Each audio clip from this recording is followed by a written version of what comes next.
So I'm just sitting down, getting back to my hotel room after a night shift. Excuse me if I'm a little tired.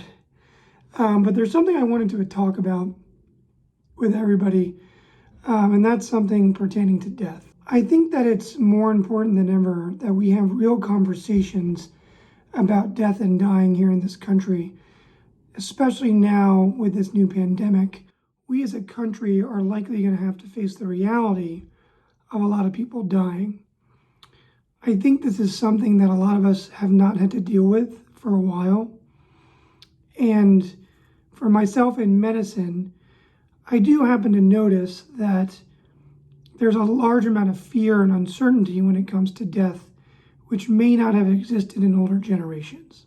It's my understanding that for older generations, and in fact, in places like when I went to visit Europe, the concept of death used to be something that was pretty commonplace. People were able to accept it because, frankly, it existed much more prevalently than it does here in our modern society. The advances that we've made with medicine and health and nutrition have prevented a lot of people from dying in the rates they used to.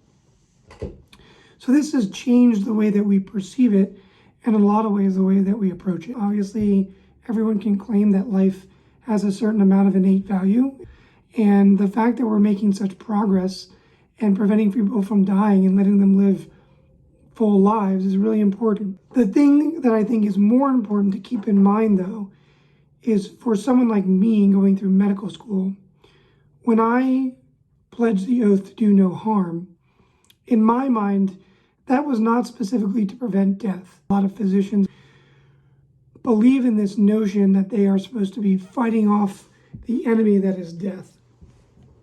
I can tell you that for me, becoming a doctor, that was never my intention. My intention and the way that I perceive this life is to try and reduce suffering. That can be done in many ways, right? That can be done by treating somebody's pain. That can be done by relieving someone's emotional distress.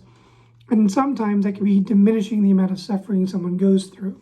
A very common sentiment that I see in medicine, especially when I've worked in the ICU along nurses and techs and pharmacists and other staff, is that we will have these patients that will come in. Because a lot of times it's pretty well known or well understood that this person is going to die, and there's really not much we can do to intervene in them.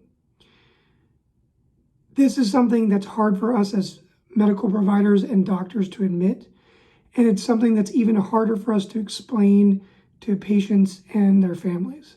The result of this inability to discuss death and to accept that sometimes dying can bring an end to suffering, a lot of times leads to people being stuck on life support and ventilators when they otherwise wouldn't be. Now, the ethics behind keeping people alive and whether life itself has value is not something that I can answer for anybody, right?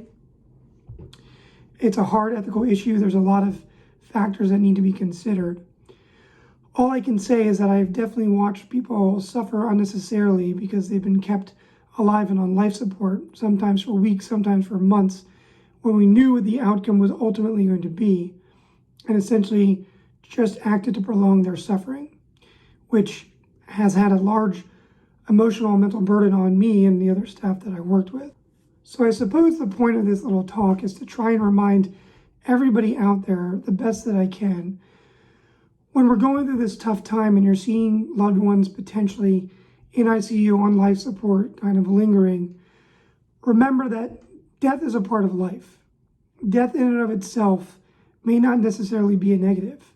In fact, we don't know what happens after we die, and people may be better off, especially in certain circumstances. So I think we as a country need to approach death as something to almost be valued and cherished, as it allows us to move on to the next stage and then leave something behind for those who are going to follow us and for our children. So I encourage everybody to try and reapproach how they imagine and feel about death, develop some understanding and appreciation, because this is something that is inevitable, and it's something that we are going to have to be dealing with probably on a larger scale than we're used to. And it's not something that necessarily has to be scary, but something that we can accept as part of our life. Sorry if this is morbid. I'm sorry if this is too serious. I'll try and make some more fun videos once life and things out there are more fun. But I think it needs to be said, and I want people to have this conversation and have the perspective from the medical field.